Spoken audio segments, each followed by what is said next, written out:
আসসালামু আলাইকুম। আন্তর্জাতিক সংবাদে আপনাদের সবাইকে স্বাগতম। শুরুতেই থাকছে সংবাদ শিরোনাম।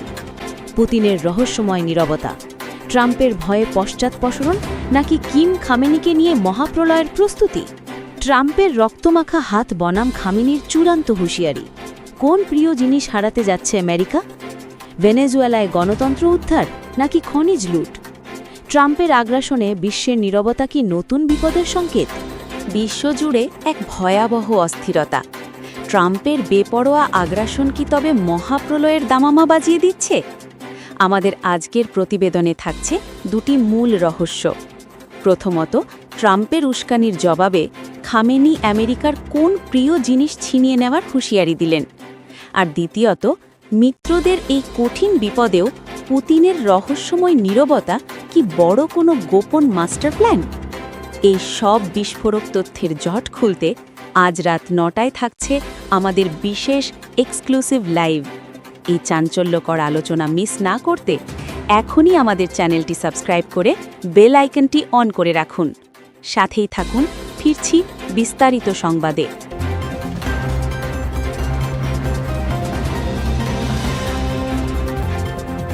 পুতিনের রহস্যময় নীরবতা, ট্রাম্পের ভয়ে পশ্চাৎপসরণ নাকি কিম খামেনিকে নিয়ে মহাপ্রলয়ের প্রস্তুতি? রাশিয়া এখন একটি মিম ভাইরাল, আমরা আপনজনদের ছেড়ে দিই না। কিন্তু ভেনেজুয়েলার ক্ষেত্রে পুতিনের ভূমিকা এই স্লোগানকে যেন বৃদ্ধাঙ্গুলি দেখাচ্ছে। ভেনেজুয়েলায় রাশিয়ার বসানো আকাশ প্রতিরক্ষা ব্যবস্থা ধ্বংস করা হলো, তাদের দীর্ঘদিনের মিত্র মাদুরোকে তুলে নেওয়া হলো, অথচ ক্রেমলিন থেকে কোনো পাল্টা ব্যবস্থা নেওয়া তো দূরের থাক, পুতিন একটি কঠোর বাক্যও উচ্চারণ করেননি। যেখানে কলম্বিয়ার প্রেসিডেন্ট গুস্তাভো পেত্রো বুক চিতিয়ে আমেরিকার এই সাম্রাজ্যবাদী নীতির সমালোচনা করছেন, সেখানে পুতিনের এই নীরবতা বিশ্বজুড়ে রহস্য সৃষ্টি করেছে। তবে কি পুতিন সত্যিই ট্রাম্পের পরবর্তী নিশানা হওয়ার ভয়ে কুঁকড়ে আছেন, নাকি এর পেছনে লুকিয়ে আছে কোনো মহাজাগতিক মাস্টার প্ল্যান? পর্যবেক্ষকদের একাংশ মনে করছেন, পুতিন হয়তো এই মুহূর্তে ট্রাম্পকে ইচ্ছে করেই ছাড় দিচ্ছেন। Putin, Xi Jinping, Kim Jong Un এবং খামেনি, এই চার অক্ষশক্তি হয়তো গোপনে এমন কোনো ছক কষছেন যা আমেরিকার দাদাগিরিকে এক নিমেষেই ধূলিসাৎ করে দিতে পারে। পুতিন জানেন, সরাসরি সংঘাতে যাওয়ার চেয়ে শত্রুকে তার নিজের আত্মবিশ্বাসের জালে জড়াতে দেওয়া বেশি কার্যকর। ট্রাম্প যখন ভেনেজুয়েলা বা ইরান নিয়ে ব্যস্ত, পুতিন হয়তো তখন ইউক্রেন বা মধ্য এশিয়ায় রাশিয়ার একচ্ছত্র আধিপত্য সুসংহত করছেন। এই নীরবতা পরাজয়ের নয়, বরং এটি ঝড়ের আগের স্তব্ধতা হতে পারে। হঠাৎ একদিন হয়তো দেখা যাবে রাশিয়া, চীন আর উত্তর কোরিয়া সম্মিলিতভাবে এমন এক সামরিক বা অর্থনৈতিক আঘাত হানছে যা সামলানোর ক্ষমতা ওয়াশিংটনের থাকবে না। পুতিনের এই রহস্যময় শান্ত থাকার অর্থ হতে পারে একটাই, তিনি ট্রাম্পকে তার ক্ষমতার চূড়ান্ত সীমায় পৌঁছতে দিচ্ছেন, যাতে সেখান থেকে পতনটা হয় অনেক বেশি যন্ত্রণাদায়ক।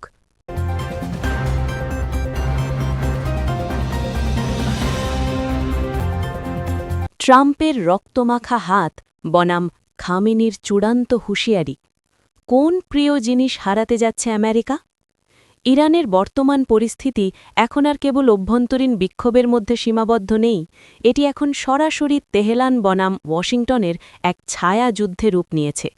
ইরানের সর্বোচ্চ নেতা আয়াতুল্লাহ আলী খামেনি যেভাবে সরাসরি ডোনাল্ড ট্রাম্পকে রক্তমাখা হাত বলে অভিযুক্ত করেছেন, তা বিশ্ব রাজনীতির সমীকরণ বদলে দেওয়ার ইঙ্গিত দিচ্ছে।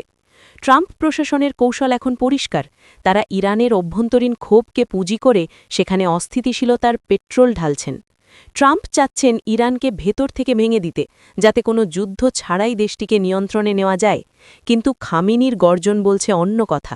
তিনি স্পষ্ট করেছেন যে ইরানের তরুণ সমাজ আর সাধারণ মানুষ যদি ঐক্যবদ্ধ হয়, তবে ট্রাম্পের এই সাম্রাজ্যবাদী পরিকল্পনা ধূলিসাৎ হয়ে যাবে। এখানে সবচেয়ে রোমাঞ্চকর এবং রহস্যময় বিষয়টি হল খামেনির সেই বিশেষ হুঁশিয়ারি। তিনি বলেছেন, সাধারণ মানুষকে উস্কে দিয়ে ট্রাম্প ইরানের বড় কোনো ক্ষতি করতে পারবেন না, বরং এর ক্ষতিপূরণ হিসেবে ইরান আমেরিকার সবচেয়ে প্রিয় জিনিস ছিনিয়ে নেবে। এখন প্রশ্ন জাগে, আমেরিকার সেই প্রিয় জিনিসটি আসলে কি?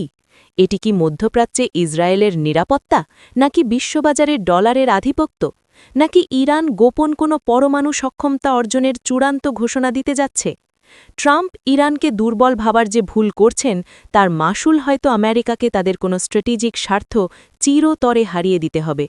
খামেনি বুঝিয়ে দিয়েছেন ট্রাম্পের মতো ক্ষমতাধর শক্তিকে পরাজিত করতে হলে এখন কেবল প্রতিরক্ষা নয় বরং ঐক্যবদ্ধ হয়ে পাল্টা আঘাত করার সময় এসেছে। এই সংঘাত যদি চরমে পৌঁছায় তবে মধ্যপ্রাচ্য থেকে আমেরিকার বিদায় ঘণ্টা বেজে যাওয়া কেবল সময়ের ব্যাপার।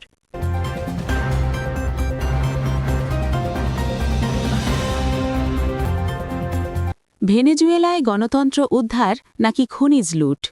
ট্রাম্পের আগ্রাসনে বিশ্বের নীরবতা কি নতুন বিপদের সংকেত? ভেনেজুয়েলার মাটি এখন এক বিশাল লুণ্ঠন ক্ষেত্রে পরিণত হওয়ার পথে। বিশ্ববাসী যখন ভাবছে নিকোলাস মাদুরোকে আটক করা হয়েছে গণতন্ত্র প্রতিষ্ঠার জন্য, বাস্তব চিত্রটা তার চেয়েও ভয়ঙ্কর।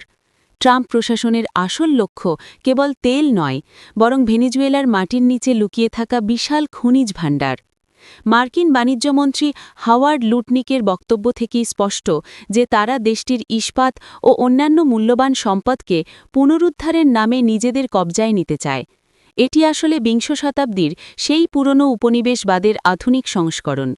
ট্রাম্প খুব সুচারুভাবে মাদুরোকে অপরাধী সাব্যস্ত করে এখন দেশটির ৩০৩ বিলিয়ন ব্যারেল তেলের মজুদ আর বিপুল প্রাকৃতিক গ্যাসের ওপর আধিপত্য বিস্তার করছেন। সবচেয়ে আশ্চর্যের বিষয় হল, যখন একটি স্বাধীন রাষ্ট্রের সম্পদ এভাবে প্রকাশ্য দিবালোকে লুট করার পরিকল্পনা হচ্ছে, তখন বিশ্বের অন্যান্য শক্তিধর দেশগুলো এক রহস্যময় নীরবতা পালন করছে। যেখানে চীন ছিল ভেনেজুয়েলার তেলের প্রধান ক্রেতা, সেখানে আমেরিকার এই জবরদখল বিশ্ব বাণিজ্যের ভারসাম্য নষ্ট করে দিচ্ছে। অথচ বিশ্ব নেতারা এই অন্যায়ের বিরুদ্ধে প্রতিবাদ না করে কেবল তাকিয়ে দেখছেন। এমনকি রাশিয়ার মতো বন্ধুরাষ্ট্র যখন কার্যকর কোনো পদক্ষেপ নেয় না, তখন প্রশ্ন ওঠে, তবে কি আন্তর্জাতিক আইন কেবল দুর্বল দেশগুলোর জন্য? ট্রাম্পের এই আগ্রাসন যদি সফল হয়, তবে ভবিষ্যতে কোনো দেশই নিরাপদ থাকবে না। আজ ভেনেজুয়েলা, কাল হয়তো অন্য কোনো সম্পদশালী দেশ আমেরিকার শিকার হবে। এই লুটতরাজ কেবল একটি দেশের ক্ষতি করছে না, বরং এটি বিশ্বজুড়ে এক চরম নৈরাজ্যের জন্ম দিচ্ছে, যার পরিণাম হবে অত্যন্ত ভয়াবহ।